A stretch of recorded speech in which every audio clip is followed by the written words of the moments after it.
Hello everyone, welcome to my channel. Please subscribe and hit the bell icon.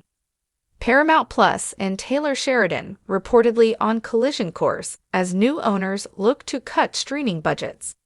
Paramount could soon find themselves in conflict with their star hitmaker Taylor Sheridan over moves to reduce streaming budgets, according to a new report.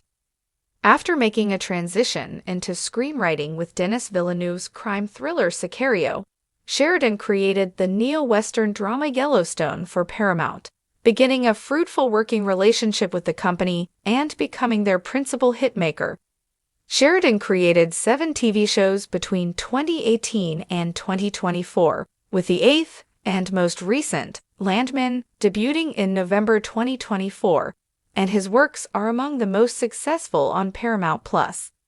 Per Puck, Paramount's new owner, David Ellison, and incoming head of streaming Cindy Holland, are looking to reduce the production budget of Paramount Plus shows, while also exploring a new licensing arrangement with an outside streamer to maximize the show's value. The plan will decrease the budgets, with Holland reportedly targeting around $9 million per episode, while Sheridan shows typically fall between $12–16 million. This report comes as the April 7 closing of the merger deal between Skydance Media and Paramount Global approaches, and Puck claims Sheridan isn't pleased with Paramount's efforts to leverage his show's success to account for weaknesses elsewhere. While there's no claim of current animosity or an inability to work through these issues when the sale goes through, the report does note that Sheridan's deal is up for renegotiation in 2027. While Paramount's desire to reduce costs does make sense, especially as they cannot match the spending power and success of rivals like Netflix, Prime Video, and Disney+, but it has created a less than ideal situation. There is no question that Sheridan is the jewel in Paramount's crown, and has been for several years, and shows like Tulsa King, 1923, Mayor of Kingstown, Yellowstone, 1883, Lioness, and Landman are still hugely successful across the Paramount Plus streaming platform. As such, Paramount will benefit from Sheridan continuing to work with them and making sure he is happy with the process. However, on the flip side, it is true that Sheridan's shows, due to their epic nature, impressive visuals, and star power, can prove to be expensive projects, and the need to reduce costs means either the show's budgets will have to be reduced or they will need to be scrapped. With plans to reduce the budget of Paramount shows to $9 million per episode, this may prompt Sheridan not to renew his deal, and perhaps look to move to a rival unless he feels he can work within a reduced budget or he can negotiate a higher budget for certain shows. The need to cut production costs could be definitive here, especially with Paramount's new boss, but the feeling will be that Sheridan is an asset they can ill afford to lose. This is even more pertinent if they continue to explore licensing agreements with outside streamers, as they will need to offer a quality product, and Sheridan is currently providing this. With a couple of years to run until his deal expires and Landman Season 2 renewed, there is time for Paramount to lock Sheridan into a new future deal, but it's likely that frank conversations will need to be had. Hollywood has always been a battlefield, but in the streaming age, the skirmishes are bloodier and the stakes are higher than ever. The latest high noon showdown, Paramount Plus versus Taylor Sheridan. Reports are swirling that the new overlords of Paramount Global are sharpening their financial knives, preparing to carve up streaming budgets, and that could mean trouble for one of their biggest gunslingers, Sheridan himself. Sheridan, the mastermind behind Yellowstone and its ever-growing universe of spin-offs, 1883, 1923, Lawman, Bass Reeves, has essentially been Paramount's golden goose.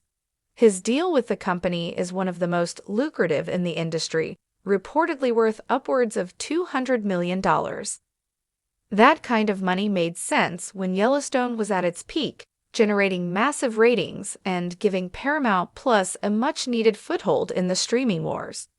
But now, the landscape is shifting, And the new regime is questioning whether Sheridan's cinematic television empire is worth the cost. The cost of prestige. Paramount Global's incoming owners, whoever they may be, aren't interested in prestige at any price. They're looking at the bottom line. Streaming, once a land of infinite spending and subscriber growth, has turned into a ruthless numbers game. Profitability now trumps expansion. In that climate, Sheridan's high-budget, epic Western dramas might suddenly seem more like a luxury than a necessity. Shows like 1883 and 1923 cost a fortune to produce. The latter, starring Harrison Ford and Helen Mirren, reportedly had a budget of around $30 million per episode. That's the kind of money usually reserved for blockbuster films, not TV shows. And while Sheridan's projects have been critical and commercial successes, they're also incredibly demanding to shoot. Sheridan insists on authenticity, filming on real locations rather than relying on green screens. His productions aren't just expensive, they are logistically complex and time-consuming. But the numbers don't lie. Yellowstone remains one of the biggest television franchises in America. The spin-offs have performed well, too, with 1883 becoming a breakout hit and 1923 securing a second season. And yet, the reality of corporate mergers and budget cuts means that even a proven hitmaker like Sheridan isn't untouchable. The collision course. Sheridan is known for his independence. He famously walked away from acting after Sons of Anarchy to build his own empire as a writer and director. He's a storyteller who likes to call the shots, and that has been part of his allure. Paramount, until now, has largely let him operate without interference, trusting in his vision. But as new leadership takes the reins, that hands-off approach might change. If the new owners decide to cut costs, where will they start?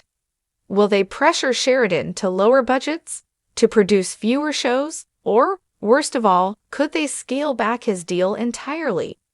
None of these options seem particularly palatable to the Texas-based showrunner, who has become one of the most powerful figures in television precisely because he refuses to compromise. What's next for Sheridan and Paramount? If Paramount Plus does attempt to trim Sheridan's budget, they risk alienating the creator who has, arguably, done more for their streaming service than anyone else. But Sheridan also isn't without options.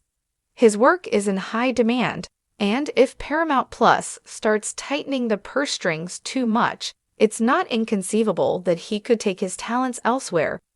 Netflix, Amazon, and even Apple TV Plus would likely be eager to pick up the reins of a Sheridan-led Western universe. For now, there's no official word on any impending budget cuts for Sheridan's projects. But as streaming services look to balance the books, there's a real possibility that Paramount Plus may have to decide just how much of their future they want to bet on the man who built their current empire. One thing's for sure, if Paramount Plus tries to force Taylor Sheridan to rein in his grand vision, they may find themselves in the middle of a standoff they never saw coming.